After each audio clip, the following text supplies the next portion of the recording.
പ്രിയമുള്ളവരെ, പലപ്പോഴും നമുക്ക് ഒരുപാട് സന്തോഷങ്ങൾ ചിലപ്പോൾ അല്ലാഹു സുബ്ഹാനഹു വ തആല പല ഉയർച്ചകളും നമ്മുടെ ജീവിതത്തിൽ നൽകും. പക്ഷേ ഈ ഉയർച്ചകളിൽ നമ്മെപ്പോലെ തന്നെ നമ്മുടെ ഏറ്റവും അടുത്ത ആളുകളും സന്തോഷിക്കുന്നുണ്ട്, ആനന്ദിക്കുന്നുണ്ട് എന്ന് കരുതരുത്.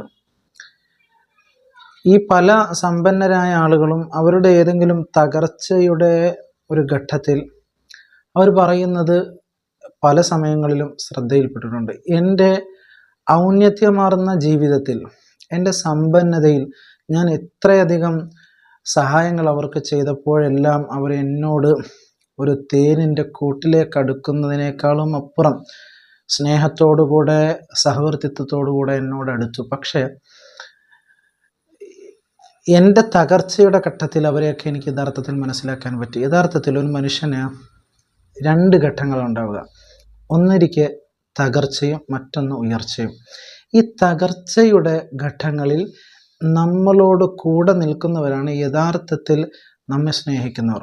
ചിലപ്പോൾ തകർച്ചയുടെ ഘട്ടത്തിൽ നമ്മളോട് കൂടെ നിൽക്കുകയും പക്ഷെ പിന്നീട് അവർ തന്നെ മറ്റൊരു തരത്തിൽ സന്തോഷിക്കുകയും ചെയ്യുന്നത് ചില സമയങ്ങളിൽ നമുക്ക് ബോധ്യപ്പെടും. അത് പല അനുഭവങ്ങളിലൂടെയാണ്. മനുഷ്യന് അനുഭവങ്ങൾ നൽകുന്ന പാഠം വളരെ വലുതാണ്. ഒരു മനുഷ്യന് അനുഭവങ്ങൾ ഉണ്ടാകുമ്പോൾ ആ അനുഭവങ്ങളിൽ നിന്ന് അവൻ തിരുത്തലുകൾ നടത്തും. അതിൽപ്പെട്ട ഏറ്റവും വലിയ തിരുത്തലുകളാണ് നമ്മോടുകൂടെ ആരൊക്കെ ഉണ്ടായിരുന്നു, ആരൊക്കെയാണ് നമ്മുടെ ഉയർച്ചയിൽ സന്തോഷിക്കുന്നത്, ആരൊക്കെയാണ് നമ്മുടെ തകർച്ചയിൽ സന്തോഷിക്കുന്നത്. ഇത് തിരിച്ചറിഞ്ഞാൽ, അതായത് നമ്മുടെ ചിത്രം അല്ലെങ്കിൽ നമ്മളുടെ സംസാരം അല്ലെങ്കിൽ നമ്മളുടെ സാമീപ്യം അത് ആഗ്രഹിക്കാത്ത അല്ലെങ്കിൽ അത് വെറുക്കുന്ന, ഒരർത്ഥത്തിൽ നമ്മളെ കണ്ടാൽ മാറിപ്പോകാൻ മാത്രം ദേഷ്യമുള്ള ആളുകൾ എത്രയോ പേരാണ്. ഒരർത്ഥത്തിൽ മറ്റൊരു സാമീപ്യവും കൂടെയുണ്ട്. നമ്മുടെ പ്രസൻസ് ആഗ്രഹിക്കുന്ന, ഒരുപാട് സമയങ്ങളിൽ അവരുണ്ടായിരുന്നെങ്കിൽ എത്രയോ സന്തോഷമായിരുന്നു എന്ന് പറയുന്ന, എനിക്കൊക്കെ ഒരുപാട് അനുഭവങ്ങളുണ്ട്. ഞാൻ ചില സമയങ്ങളിലൊക്കെ അടുത്ത ആളുകളോട് കടന്ന് തമാശ പറയുന്ന ആളുകളാണ്. അപ്പോൾ തമാശ പറയുന്ന കൂട്ടത്തിലാണ്. അപ്പോൾ ആ തമാശ പറയുന്ന സമയങ്ങളിൽ ചില ആളുകളുടെ ഭാഗങ്ങളിൽ നിന്നുള്ള സംസാരം, നീ ഉണ്ടായിരുന്നെങ്കിൽ എത്രയോ നന്നായിരുന്നു എന്ന് പല സമയങ്ങളിലും പറയുന്ന സാഹചര്യങ്ങൾ പലരുടെ ഭാഗത്തുനിന്നും ഉണ്ടായിട്ടുണ്ട്. പക്ഷേ അതുപോലെ തന്നെ നേരെ തിരിച്ചും ഉണ്ടാകാം. കാരണം നമ്മൾ ആരാണെന്ന്, നമ്മുടെ പ്രവൃത്തി എന്താണെന്ന്, നമ്മുടെ പ്രവർത്തനങ്ങൾ എന്താണെന്ന്, നമ്മുടെ സ്വഭാവം എന്താണെന്ന് നമുക്ക് മാത്രമാണ് അറിയുക. പക്ഷെ മറ്റൊരു തരത്തിലുള്ള ചിത്രീകരണം നടത്തുന്നത്, നമ്മെക്കുറിച്ച് മറ്റൊരു തരത്തിലുള്ളതായ ചിത്രീകരണം നടത്തുന്നത് യഥാർത്ഥത്തിൽ നമ്മെ അവർക്ക് ഇഷ്ടമല്ലാത്തത് കൊണ്ട് തന്നെ മറ്റുള്ളവർക്കും നമ്മെ ഇഷ്ടപ്പെടരുത് എന്നൊരു ചിന്ത കൊണ്ടാണ്. പല സമയങ്ങളിലും പല സന്ദർഭങ്ങളും നമ്മളിങ്ങനെ കടന്നുപോയിക്കൊണ്ടേയിരിക്കുക. ജീവിതമാകുന്ന ഇങ്ങനെ പാരാവരത്തിൻ്റെ ഇട്ടാവട്ടത്ത് കിടന്ന് തിരിയുന്ന മനുഷ്യനെ സംബന്ധിച്ചിടത്തോളം പല പാഠങ്ങൾ, പല അനുഭവങ്ങൾ ഇങ്ങനെ വന്നുകൊണ്ടിരിക്കും. ഈ പാഠങ്ങളിൽ നിന്നെല്ലാം, ഈ അനുഭവങ്ങളിൽ നിന്നെല്ലാം നല്ല നല്ല പാഠങ്ങൾ സാക്ഷീകരിച്ച് പാഠങ്ങൾ ഉൾക്കൊണ്ട് ഇനി ഒരിക്കലും അത്തരത്തിലുള്ളതായ പ്രവർത്തനം എൻ്റെ ഭാഗത്തുനിന്ന് ഉണ്ടാവില്ല എന്ന നിശ്ചയദാർഢ്യത്തോടുകൂടെ നമ്മൾ എന്ത് ചെയ്യുക, നല്ല പ്രവർത്തനങ്ങൾ കാഴ്ചവെച്ചുകൊണ്ട് മുന്നോട്ട് പോവുക എന്നതും വളരെ പ്രധാനപ്പെട്ടതാണ്. അപ്പോൾ ഒരിക്കലും മനസ്സിലാക്കരുത്, നമ്മുടെ ഉയർച്ചയിൽ മറ്റുള്ളവർ നമ്മെപ്പോലെ തന്നെ സന്തോഷിക്കുന്നു എന്ന് ഒരിക്കലും കരുതരുത്. അതുകൊണ്ട് തന്നെയാണ് പരിശുദ്ധ റസൂൽ സല്ലല്ലാഹു അലൈഹി വസല്ലമ തങ്ങൾ കണ്ണീർ ഖബറിൽ വരെയും എത്തിക്കുമെന്ന് പറഞ്ഞത്. ഇതെല്ലാം ഒരർത്ഥത്തിൽ ശൈത്താനീയത്തിൻ്റെ ഒരു വകഭേദവും കൂടെയാണ് കേട്ടോ, അത് മനസ്സിലാക്കുക. ഏതായാലും ഈ അസൂയ എന്ന് പറയുന്നത് അല്ലെങ്കിൽ കുശുമ്പെന്ന് പറയുന്നത് അതൊക്കെ എല്ലാവരിലും ഉള്ളതാണ്. അതായത് ഒരാൾക്ക് നമ്മളോട് സ്നേഹമുണ്ടെങ്കിൽ നമ്മുടെ ചിത്രം കാണുമ്പോൾ, നമ്മുടെ ശബ്ദം കേൾക്കുമ്പോൾ അവനിക്ക് നമ്മളോട് എന്തുണ്ടാവും, സ്നേഹം ഉണ്ടാവും. നേരെ മറിച്ച് നമ്മൾ ഒരാളോട് ദേഷ്യം ഉണ്ടായിരിക്കുക അല്ലെങ്കിൽ അസൂയ ഉണ്ടാവുക എന്ന് പറയുന്നത് നമ്മെ തന്നെ തകർക്കുന്ന ഒരു കാര്യമാണ്.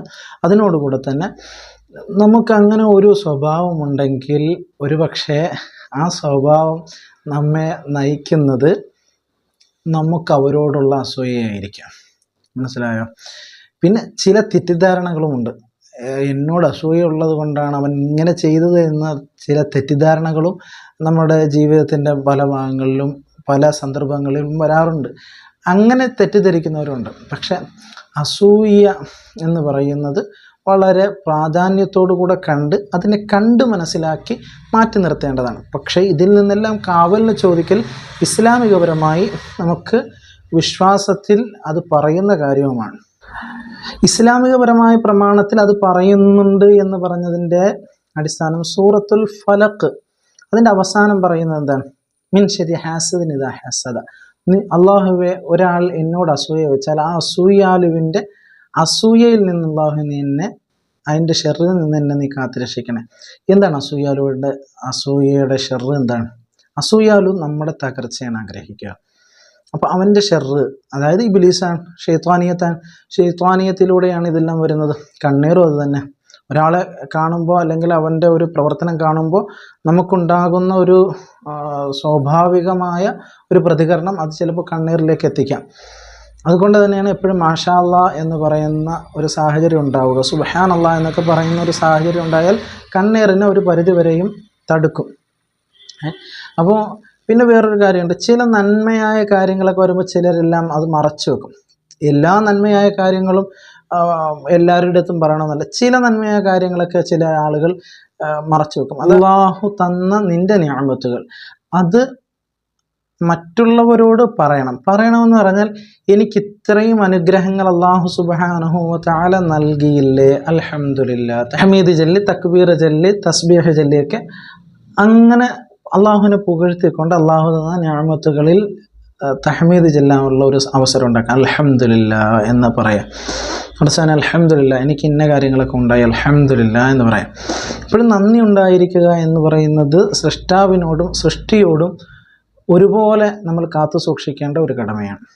അപ്പോൾ നമ്മുടെ ജീവിതത്തിൽ എല്ലാ മേഖലകളിലും നല്ല രീതിയിലുള്ള പ്രവർത്തനങ്ങളുമായിട്ട് മുന്നോട്ട് പോകുമ്പോൾ തന്നെ പോസിറ്റീവായിട്ട് ചിന്തിക്കുക.